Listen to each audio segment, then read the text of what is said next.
My next guest has got a quick turnaround. He's going to be taking on Nathaniel Wood coming up here at UFC 254 on October 24th. It is Kenney back here on the program. Not driving, by the way. Casey, how's it going?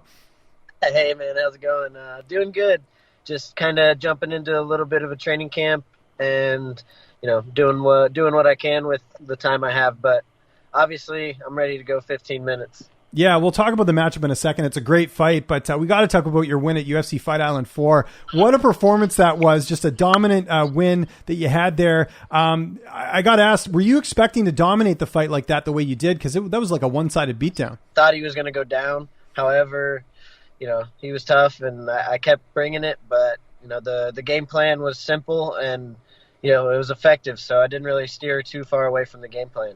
Was there ever a point in the fight you thought, this guy's not getting finished, I might tire out a little bit, or did that cross your mind at all? Because you never know, right, like how much gas you have. I know your cardio is good, but still, when a guy's not getting finished and you're laying a beating on him, it probably wears on you a little bit. Right. Not really. I knew I was ready for 15 minutes of hard wrestling, hard striking, and, I felt some of the best shape I've ever been in, and the foot was on the gas pedal the whole time. Every shot was hard. Every shot was meant with bad intentions, and he took it.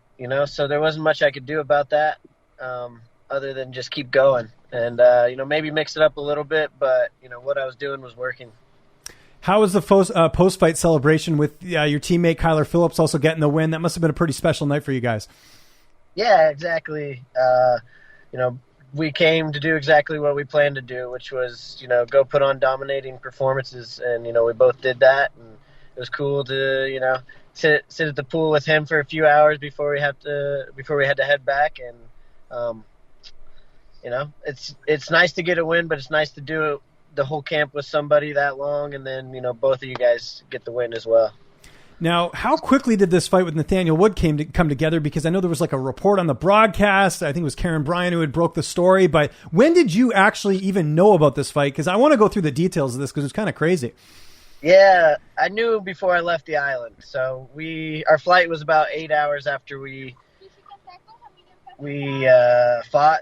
Roughly about after I fought, it was like 8-9 hours, and basically about halfway through that at breakfast time, I knew that was an option, and I didn't get the contract till later, but I knew that like they were going to have me stay, but I wanted to come back. It was something that like it was a cool place to go have fight week, but it was time to come home for 10 days and kind of reset real quick. What did the UFC think of that? Because that obviously, cost them a bit more money to fly you back. Were they like apprehensive at first, or were they cool with you going back home? They were cool. They asked me whether I wanted to stay or go, and I told them I want to go if that's all right. The flight, the quarantine, it's a lot, but there's not much you can do about it. So it's roll with the punches and be ready fight night. But I think it was a good move to come back for 10 days and kind of reset, get a little bit of training in. I couldn't ask my coaches and training partners to stay over there for that long. So just getting a reset, getting back to training, I think was the number one goal. Now, you did quarantine when you got home, right? How long were you cooped up for? No, so we're basically, when we get back into the United States, we're good to go. Okay, gotcha. I wasn't sure because that would affect your camp, obviously, if you can't even train because you have to stay on lockdown. Right, exactly. And that would have probably been a different factor, if I had to come back in quarantine for X amount of days. But, I could come back and basically jump right back into training. I think it's fair. We passed a ton of COVID tests that week. So I think it was like 5 or 6 of them. Mm-hmm.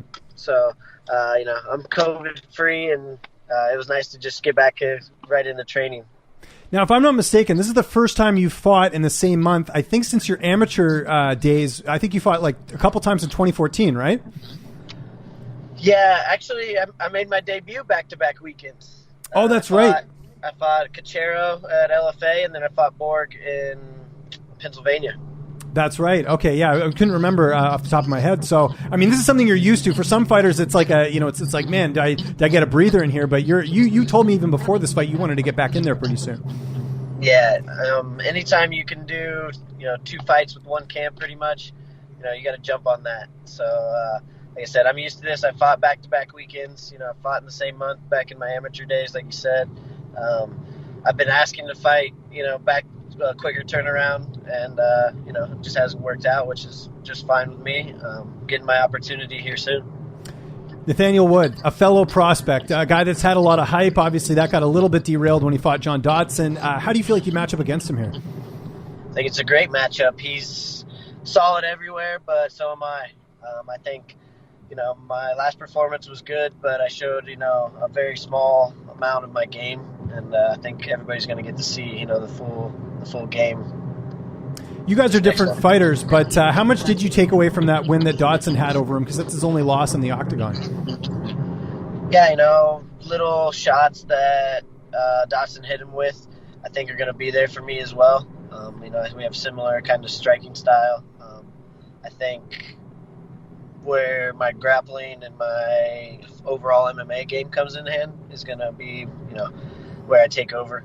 I think he thinks he's going to out-grapple me, MMA me, and I'm just a striker, I think is where I think his head's at. So showing a little bit of everything is what I want to do in this one, and, putting the pace on him and looking for that finish. What type of camp have you had or are going to have leading into this fight? Because it's kind of like a mini camp. You're only home for 10 days, so how have you structured things? Basically just staying sharp, nothing too crazy on the body. Obviously, I'm ready to go for 15 minutes. Still getting some sparring rounds, some wrestling rounds, jiu-jitsu, pads, some strength training. Got a little bit of everything in, kind of how I would finish a normal camp, but just a little bit less impact on the body, not too many hard rounds. I had 3 hard rounds the Saturday before, so I got my sparring in that weekend. And any bumps and bruises from that fight? Because, again, this is a pretty quick turnaround. You must be okay if you're taking this fight. Yeah, I'm good to go, man. Like Wolverine, it took a couple days to get everything completely normal, but a couple days is all I needed. Who have you got to work with as far as bodies, other than Chris Carriasso? Who else are you getting to work with? Kyler was back in there. This guy Marcus wrestling with Bryce. Got around with Sean O'Malley and who else? Mario. Mario's back. Oh, great! A little bit of everybody. So, yeah. Just a couple light sparring rounds, some wrestling rounds. Got a little bit of everything in. I got to ask about the weight. I know you used to fight at flyweight, but I know bantamweight's a little bit of an easier cut. But with this fight being so close together, how's the weight right now? Weight's good. I jumped back up to where I have been. This one's going to be at a catch weight, so that was all him. He didn't want to take the fight at 35, which was totally fine by me. I jumped back up to my normal walking around weight, so it's not going to be as hard of a weight cut this time. Which the last one wasn't bad, but this one will be a piece of cake. I guess 140 then. I guess is what you guys are at. Yeah, we're at 40. Oh, that's great. And then in terms of your corner, who's going to be making the trip down there with you? Gonna have the same corner that I normally do. Chris, John Crouch, and then last time my strength coach Nick Hulk, he couldn't come, but he's got his passport stuff this time, and he's making the trip as well. How's this fight unfolding on October 24th? I'm gonna put him away. Doesn't matter what round. Gas is on, no brakes, all gas. This fight again. I think I show a little bit more of me as a complete mixed martial artist. And, sub, knockout, TKO, we'll see what happens wherever the fight takes me. Everyone was talking about your last fight and how dominating it was, and I think that was the type of fight that reminded people just how good you are in this division. Nathaniel Wood's a pretty big name, at least he was when he came in the UFC. I think even now he's got sort of that cachet of that. Where do you see a win over him putting you in the grand scheme of things? Because that's got to propel you up the rankings. Yeah, it should, send me in the right direction. Not saying that I need to be ranked or I deserve a ranked guy, but I'm just going to keep putting on dominating performances, try to put these guys away, and keep moving on up, towards those rankings, towards eventually a title. We're only a couple days removed from Corey Sandhagen's TKO victory over Marlon Moraes. Were you surprised to see Corey finish him like that, or was that what you were expecting? I thought it was going to be later, but that's kind of how I saw the fight unfold. Like, I thought it was going to be maybe round 3 or 4. Because it was second round, right? Yeah, second round. Second round. So, it was later in the fight, but I think if you survive the first round with Marlon, your chances of putting him away go up, especially the pace that we're setting in there. Do you think it's a case of fighters have figured Marlon's game out? Like, we know that he throws bombs, but do you think fighters are figuring out his style and that's how they're able to capitalize? Or do you think it's a case of, him regressing a little bit? What are your thoughts on him as a fighter? Maybe a little bit of both, but I think he has a real traditional style, which is obviously great. It works. But, there's certain little things that guys are doing that maybe throw him off. And especially the one thing I see with him is, he slows down after the first round. And, maybe too big of a weight cut. Who knows what it may be. But, I've seen it a couple times now with him. So, it's tough in there, especially when you're fighting the best. But, maybe got to change something there. What time are you taking off for Abu Dhabi? Because we're coming up, the 24th next weekend. I am leaving in the morning. Oh, wow. So I got you right before. Thanks for doing this. That's awesome. Yeah, no problem. Yeah.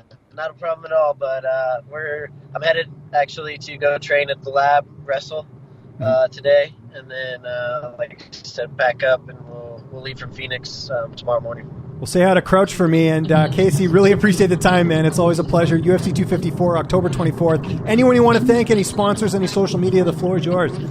Hey, thanks, man. Always a pleasure as well on this end, and just want to thank everybody that's, part of my team. Everybody should know who it is by now, but, Chris, John, my strength coach, Nick, Rise Combat Sports, the MMA Lab, Jason House, and, Iridium Sports Agency, everybody that makes this happen. So, just the beginning, and, tune in.